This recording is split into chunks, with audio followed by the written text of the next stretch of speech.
आज का जो क्वेश्चन है हमारे पास वो क्या है, heavier body needs greater inertial force than lighter bodies. अब हमारे पास एक हैवी बॉडी है, एक लाइटर बॉडी है, यानी कि एक का मास ज़्यादा है। यहाँ पर m1, m2 और m3, हम तीनों फिगर के अंदर अलग अलग बॉडी का मास ले लेते हैं। m3 यहाँ पर सबसे ज़्यादा है, फिर m2 है और सबसे छोटा m1 है। इस तरह से इनके मासेस हैं। अब इनर्शिया फोर्स क्या होती है वो भी हमें जान लेना है।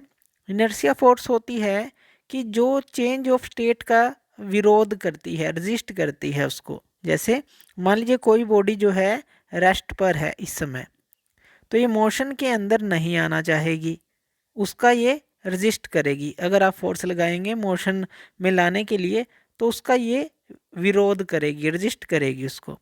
इसी तरह से कोई बॉडी अगर मोशन के अंदर है और इसको आप रेस्ट में लाना चाहते हैं तो ये इस चेंज ऑफ स्टेट को भी रजिस्ट करेगी, वो रेस्ट में नहीं आना चाहेगी। तो ये चीज़ इनर्शिया होती है। अब जैसे जैसे मास बढ़ता है वैसे वैसे इनर्शिया पे क्या फ़र्क पड़ता है। तो according to Newton second law of motion, F किसके इक्वल टू होता है, मास इनटू एक्सेलरेशन के। आप क्या कह सकते हैं, जो फोर्स है डायरेक्टली प्रोपोर्शनल मास के है। अब यहाँ पर अगर आप F1 फोर्स को लगाते हैं, यहाँ पर F2 फोर्स को लगाते हैं और यहाँ पर F3 फोर्स को लगाते हैं ताकि आप इनको मोशन प्रोवाइड कर सकें। अब यहाँ पर सबसे ज़्यादा फोर्स किसको हमें देनी पड़ेगी, जिसका सबसे ज़्यादा मास है। क्यों? क्योंकि फोर्स जो है डायरेक्टली प्रोपोर्शनल m के है।